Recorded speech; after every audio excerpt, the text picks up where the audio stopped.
এসো বন্ধু, আমার পিঠে ওঠো, তুমি নিরাপদে থাকতে পারবে। কাক অসহায় হয়ে হাঁসের পিঠে উঠল। হাঁস তাকে নিয়ে ভাসতে লাগলো। কাক ও হাঁসের গল্প। সবুজে ঘেরা এক বড় পুকুরের ধারে বাস করত এক কালো কাক। সে ছিল বুদ্ধিমান, তবে একটু অহংকারী। পুকুরে বাস করত এক হাঁস। সে ছিল শান্ত স্বভাবের এবং সবার প্রতি ভদ্র আচরণ করত। কাক সবসময় হাঁসকে দেখে হাসত। তুমি সারাদিন শুধু জলেই ভেসে থাকো আর কোয়াক কোয়াক করো, উড়তে পারো না, গাছে বসতে পারো না, তোমার জীবনের মজা কোথায়?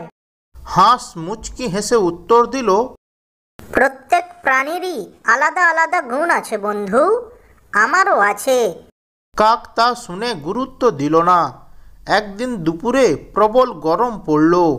কাক খুব তৃষ্ণার্ত হয়ে পুকুরের ধারে এলো, কিন্তু হঠাৎ প্রচণ্ড ঝড় বৃষ্টি শুরু হলো। কালো মেঘে ঢেকে গেল। কাক ভয়ে আকাশে উড়ে পালাতে চাইল, কিন্তু ঝড়ের কারণে সে আকাশে উঠতে পারল না। শেষে এক ডালে বসার চেষ্টা করল, কিন্তু ডাল ভেঙে পড়ল। কাক ভিজে কাদায় লুটিয়ে পড়ল। এদিকে হাঁস জলেই নিশ্চিন্তে ভেসে রইল। ঝড়ের কারণে তার কোনো ক্ষতিই হলো না। হাঁস কাককে ডেকে বলল, এসো বন্ধু, আমার পিঠে ওঠো, তুমি নিরাপদে থাকতে পারবে। কাক অসহায় হয়ে হাঁসের পিঠে উঠল।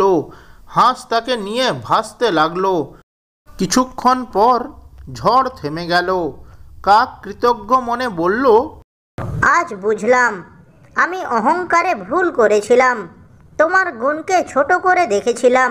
আসলে প্রত্যেক প্রাণীরই আলাদা আলাদা শক্তি আছে, আর সেই শক্তি একদিন না একদিন কাজে লাগে। হাঁস হেসে উত্তর দিল, হ্যাঁ বন্ধু, সবাইকে সম্মান করতে শিখতে হবে। কেউ অযোগ্য নয়, শুধু তার কাজ আলাদা। সেদিন থেকে কাক আর হাঁস ভালো বন্ধু হয়ে গেল।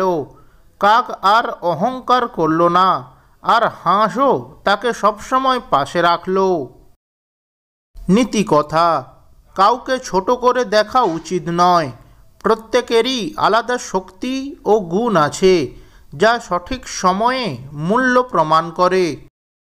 ভিডিওটি যদি ভালো লেগে থাকে তাহলে ভিডিওটিতে একটি লাইক করে চ্যানেলটি সাবস্ক্রাইব করবেন।